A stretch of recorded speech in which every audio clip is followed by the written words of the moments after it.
बोलो विष्णु भगवान की जय। कार्तिक मास की जय। कार्तिक मास महात्म्य का अध्याय 30। कार्तिक मास की कथा करती भव से पार। 30वां अध्याय कहूँ हुई हरि कृपा अपार। बोलो राधा रानी की जय। बोलो तुलसी मैया की जय। भगवान श्री कृष्ण सत्यभामा से बोले, हे प्रिय, नारद जी के यह वचन सुनकर महाराज पृथु बहुत आश्चर्यचकित हुए। अंत में उन्होंने नारद जी का पूजन करके उनको विदा किया। इसलिए माघ, कार्तिक और एकादशी यह 3 व्रत मुझे अत्यधिक प्रिय हैं। वनस्पतियों में तुलसी, महीनों में कार्तिक, तिथियों में एकादशी और क्षेत्रों में प्रयागराज मुझे बहुत प्रिय हैं। जो मनुष्य इंद्रियों पर विजय प्राप्त कर इनका सेवन करता है वह मुझे यज्ञ करने वाले मनुष्य से भी अधिक प्रिय हैं। जो मनुष्य विधि पूर्वक सेवा करते हैं मेरी कृपा से उन्हें समस्त पापों से छुटकारा मिल जाता है।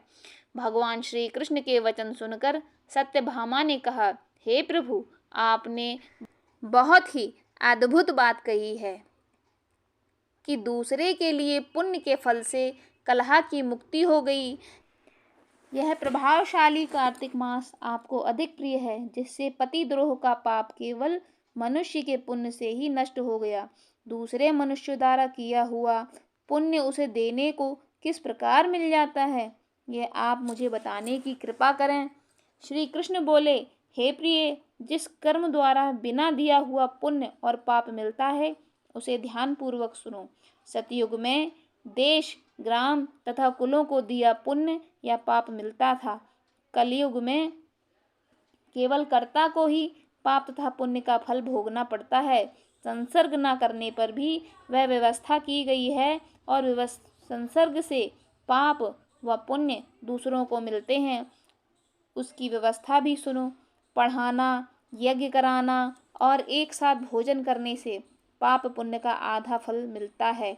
एक आसन पर बैठने तथा सवारी पर चढ़ने से, श्वास के आने जाने से पुण्य व पाप का चौथा भाग जीव मात्र को मिलता है। छूने से, भोजन करने से और दूसरे की स्तुति करने से पुण्य का 6वां भाग मिलता है। दूसरे की निंदा, चुगली, धिक्कार करने से उसका 7वां भाग मिलता है। पुण्य करने वाले मनुष्यों की जो कोई सेवा करता है वह सेवा का भाग लेता है और अपना पुण्य उसे देता है। नौकर और शिष्य के अतिरिक्त जो मनुष्य दूसरे से सेवा करवाकर उसे पैसे नहीं देता वह सेवक उसके पुण्य का भागी होता है।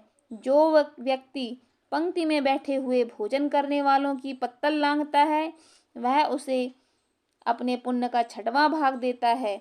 स्नान तथा ध्यान आदि करते हुए मनुष्य से जो व्यक्ति बातचीत करता है या उसे छूता है वह अपने पुण्य का 6वां भाग दे डालता है।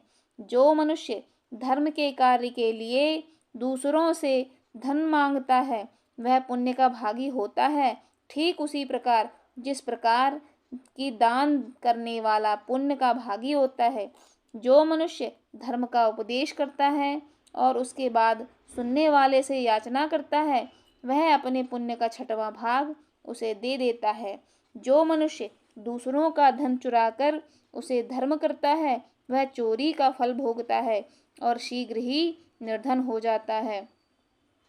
और जिसका धन चुराता है वह पुण्य का भागी होता है।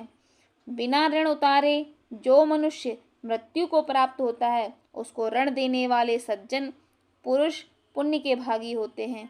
शिक्षा देने वाला, सलाह देने वाला, सामग्री को जुटाने वाला तथा प्रेरणा देने वाला यह पाप और पुण्य के 6ठे भाग को प्राप्त करते हैं। राजा प्रजा के पाप पुण्य के 6ठांश का भोगी होता है। गुरु शिष्यों का, पति पत्नी का, पिता पुत्र का, स्त्री पति के लिए पुण्य का 6ठा भाग पाती है। पति को प्रसन्न करने वाली आज्ञाकारी स्त्री पति के लिए पुण्य का आधा भाग ले लेती है। जो पुण्यात्मा पराये लोगों का दान करते हैं वह उनके पुण्य का छठा भाग प्राप्त करते हैं। जीविका देने वाला मनुष्य जीविका ग्रहण करने वाले मनुष्य के पुण्य के छठे भाग को प्राप्त करते हैं।